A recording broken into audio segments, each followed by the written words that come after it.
Selamat datang di channel kami. Mari kita membedah buku-buku yang bisa merubah pandangan hidup kita, merubah pola pikir kita, merubah karakter diri kita, sehingga kita bisa lebih baik lagi nantinya. Anne Conti berdiri di depan cermin, mencoba menenangkan dirinya sebelum pergi ke pesta makan malam di rumah tetangga. Ia baru saja menjadi ibu. Putrinya, Cora, baru berusia 6 bulan. Dan sejak kelahiran itu, hidupnya tidak pernah sama lagi. Anne sedang bergulat dengan depresi pasca melahirkan. Sebuah pergolakan batin yang tak terlihat tapi menghantam keras dari dalam. Ia merasa kosong, lelah, mudah menangis. Ia mencintai bayinya tentu.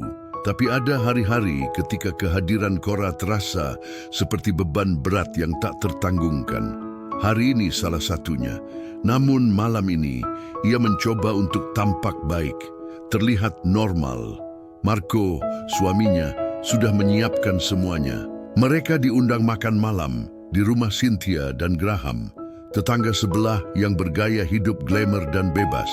Marco ingin sekali datang, dan Anne dengan berat hati setuju. Tapi satu hal menjadi ganjalan, bayi mereka tidak boleh ikut. Cynthia, tuan rumah, menyuruh dengan tegas agar tidak membawa anak. Hanya orang dewasa ya, katanya santai. Sebenarnya Anne keberatan, tapi Marco dengan nada tenang yang memaksa meyakinkannya. Kita tinggal di sebelah, kita bisa bawa monitor bayi, kita bisa gantian mengecek Cora setiap setengah jam. Dia akan tidur nyenyak, aman.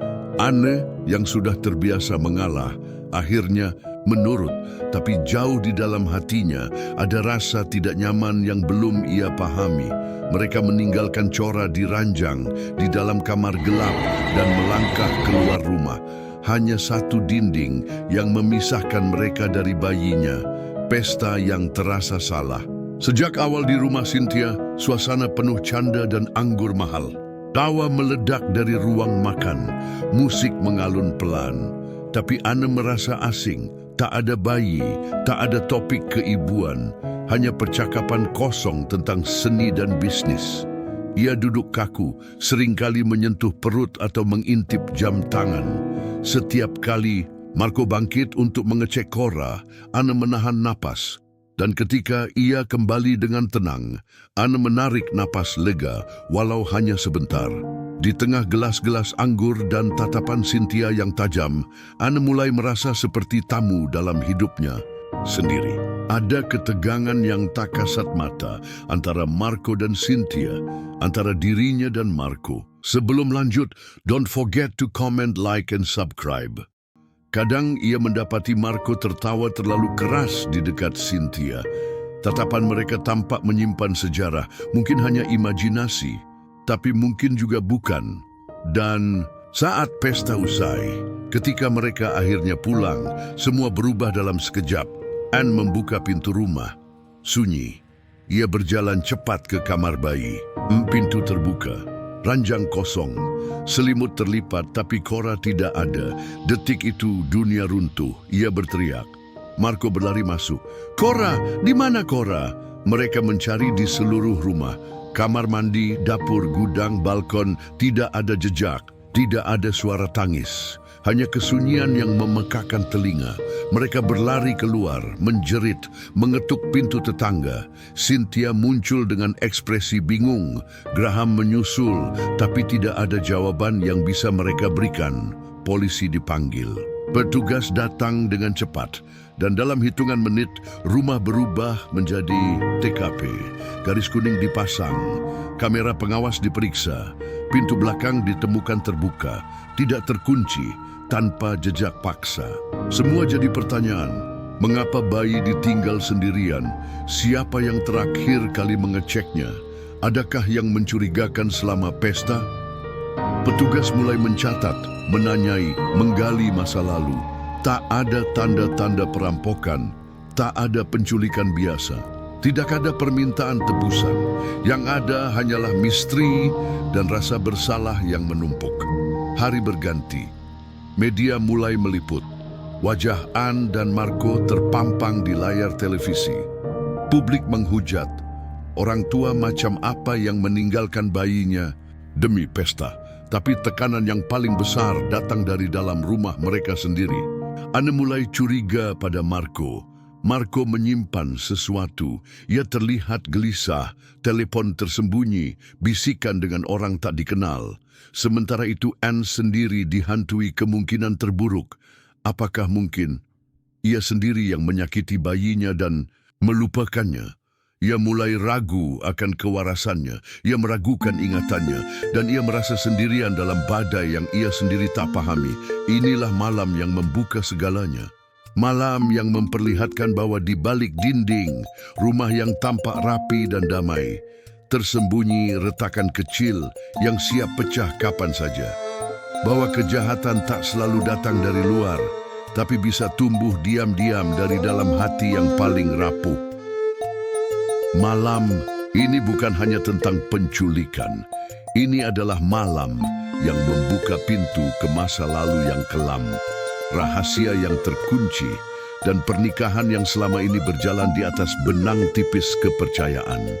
Malam di mana satu keputusan kecil meninggalkan seorang bayi sendirian memicu bencana yang akan mengubah hidup semua orang yang terlibat. Dan dari sini, The Couple Next Door berubah dari drama rumah tangga biasa menjadi thriller psikologis yang menyusuri lorong-lorong gelap kepercayaan, kebohongan, dan pengkhianatan. Pagi setelah malam yang kelam, rumah Anne dan Marco Conti berubah menjadi sarang kecemasan. Tidak ada tangisan bayi, tidak ada tawa pagi, hanya keheningan yang mengental seperti kabut. Polisi masih mondar-mandir, menggali petunjuk. Wartawan mulai mengepung halaman depan, dan kamera berita mengarah langsung ke jendela mereka, seolah ingin mengintip isi rumah yang selama ini mereka anggap aman. Tapi rumah itu tak lagi sama. Ia telah pecah dari luar dan dalam. Marco duduk di meja makan, tangan bergetar, wajah tak bercahaya, matanya merah, tapi bukan hanya karena kehilangan. Ada rasa takut. Takut akan sesuatu yang lebih dari sekadar anak yang hilang. Anne memperhatikannya, dan untuk pertama kalinya, ia bertanya dalam hati, apa yang sebenarnya kau sembunyikan dariku? Dan Marco juga mulai mempertanyakan hal yang sama. Apa yang kau ingat dari malam itu, Anne? Apakah kau benar-benar yakin kau tidak melakukan sesuatu? Begitulah kepercayaan yang dulu mereka bangun bersama batu demi batu kini mulai runtuh dengan suara nyaris tak terdengar. Depresi, ingatan kabur, dan luka yang tak tertutupan tidak hanya kehilangan anaknya. Ia juga sedang berperang dengan pikirannya sendiri. Sebelum malam penculikan itu, ia telah menjalani hari-hari yang sunyi, terkurung dalam tubuh dan pikiran yang tidak ia kenali. Depresi pasca melahirkan menjeratnya tanpa ampun. Ia terkadang merasa seperti bukan dirinya sendiri. Ada saat-saat ketika ia tak ingat apa yang ia lakukan 1 jam lalu. Ada malam-malam ketika ia berdiri di atas ranjang bayi sambil menangis, tidak tahu mengapa. Dan kini, dengan Cora menghilang, ia mulai bertanya-tanya, mungkinkah aku telah menyakitinya tanpa sadar? Mungkinkah aku yang menyebabkan semua ini terjadi? Marco mencoba menenangkan, tapi ia sendiri terpecah. Dalam dirinya ada gejolak antara menyalahkan Anne dan menyalahkan dirinya sendiri. Karena Marco pun tidak polos. Yang tidak diketahui Anne dan bahkan polisi pada awalnya adalah bahwa Marco sedang menghadapi kehancuran bisnis. Ia menyembunyikan masalah keuangan mereka. Rekeningnya menipis, bisnisnya sekarat. Dan dalam keputusasaan, ia telah membuat keputusan bodoh. Keputusan yang akan menjerat semuanya dalam lingkaran bencana. Apakah ia menculik anaknya sendiri? Atau apakah ia bersekongkol dengan seseorang demi uang? Setiap hari yang berlalu, kecurigaan polisi semakin mengarah pada mereka sendiri. Tidak ada jejak orang luar. Tidak ada saksi mata, hanya rumah itu dan 2 orang tua yang perlahan tenggelam dalam kegilaan dan saling tuduh. Ayah An, seorang pria kaya raya yang dingin dan perfeksionis, segera menawarkan uang tebusan. Tapi tawaran itu lebih seperti perintah, bukan empati. Ibunya menangis, tapi seperti orang asing yang menangisi sesuatu yang jauh. Orang tua Anne tak pernah benar-benar menyukai Marco. Dan kini, dengan krisis yang mengguncang, mereka menyerang, menyalahkan Marco, mempertanyakan keputusan Anne, dan diam-diam merancang cara untuk mengambil kendali penuh atas segalanya. Sementara itu, media memperkeruh keadaan. Judul-judul berita berbunyi, bayi diculik saat orang tuanya pesta minum alkohol. Apakah ini kecerobohan atau sesuatu yang lebih gelap? Foto Anne dengan mata sembab tersebar di mana-mana. Para tetangga mulai berbisik. Wajah mereka dipenuhi penilaian dan rasa ingin tahu, bukan dukungan. Di malam-malam setelah kejadian itu, Anne dan Marco tidur di kamar yang sama. Tapi terasa sejauh dua dunia. Tak ada lagi genggaman tangan. Tak ada lagi pelukan penuh penghiburan, hanya tatapan penuh luka dan kebohongan yang belum terucap. Mereka mulai bertanya-tanya, dan tidak hanya tentang siapa pelakunya, tapi apakah mereka benar-benar mengenal satu sama lain. Marco mencurigai Anne menyimpan sesuatu yang lebih gelap. Anne mulai mengawasi Marco, takut ada kenyataan lain yang tersembunyi di balik wajah suami yang selama ini ia percayai. Bahkan percakapan mereka dipenuhi sandi, kata-kata yang diukur, intonasi yang tajam, dan pertanyaan tak terjawab. Retaknya, keluarga bukan karena kejahatan, tapi karena rasa bersalah. Inilah bab di mana thriller ini benar-benar mulai mengguncang psikologis para tokohnya. Ini bukan hanya kisah tentang bayi yang hilang.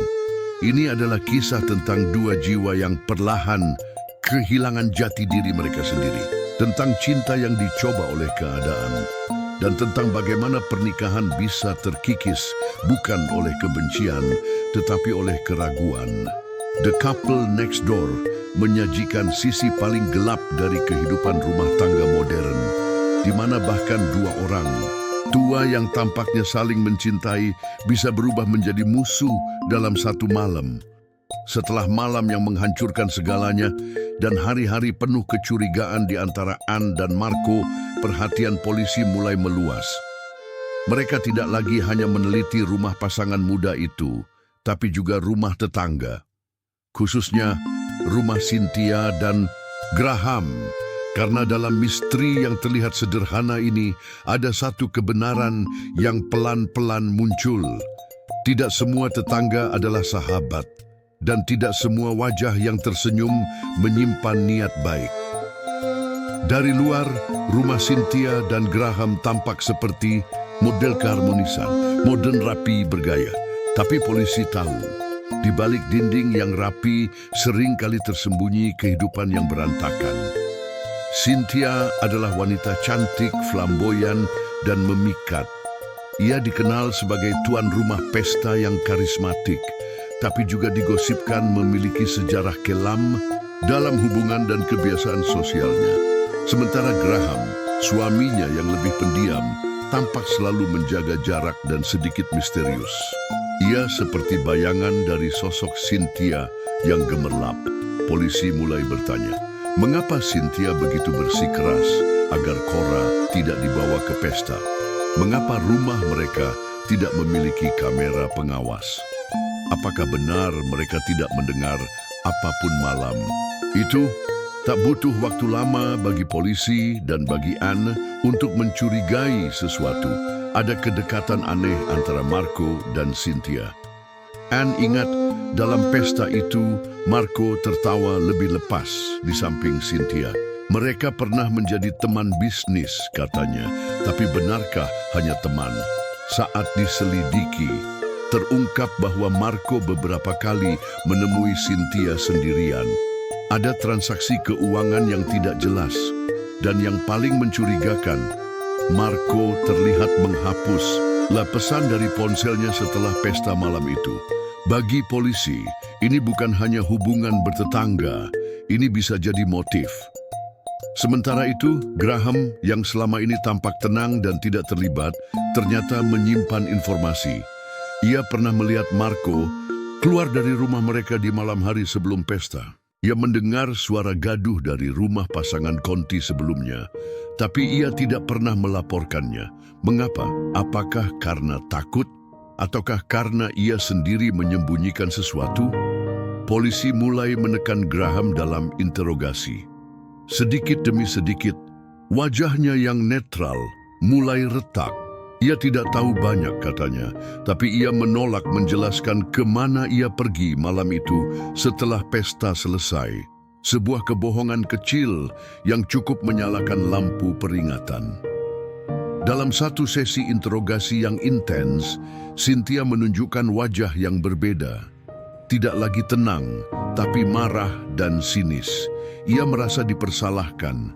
Ia menolak disalahkan atas keputusan Marco dan Anne meninggalkan bayi mereka. Tapi saat ditanya mengapa ia menolak kehadiran bayi, jawabannya ragu. Aku hanya ingin pesta orang dewasa. Tapi motifnya lebih dalam. Polisi menduga ada semacam rencana tersembunyi yang sudah disusun sebelumnya. Dan semua pintu mulai mengarah pada kesimpulan yang tak terbayangkan. Mungkin penculikan ini bukan insiden spontan. Mungkin ini bagian dari rencana rumit yang sudah dimulai jauh sebelum malam itu. Ketika Anne mengetahui tentang kedekatan Marco dan Cynthia, jiwanya semakin goyah. Ia merasa dikhianati, tidak hanya oleh orang asing, tapi oleh orang terdekat, oleh suaminya sendiri, oleh tetangga yang ia percayai. Ia mulai bertanya-tanya, apakah ini semua tentang uang atau tentang balas dendam? Apakah Cora menjadi korban dalam permainan yang lebih besar antara orang dewasa yang tidak tahu batas?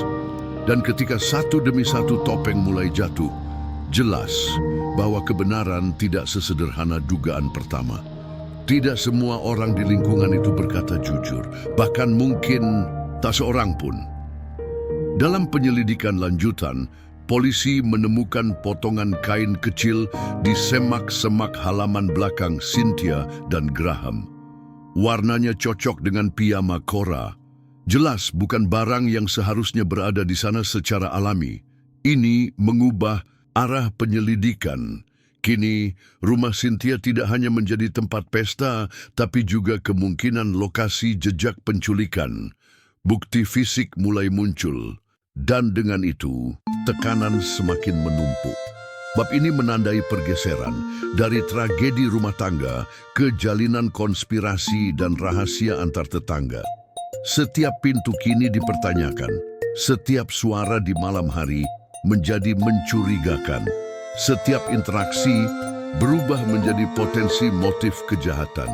Dan di pusatnya adalah seorang bayi tak berdosa dan pasangan yang tak tahu lagi siapa yang bisa mereka percayai, termasuk satu sama lain. Ketika kebenaran mulai menampakkan dirinya, semua topeng terlepas. Marco bukan hanya suami, ia juga pelaku skema rumit terbawa oleh tekanan dan godaan.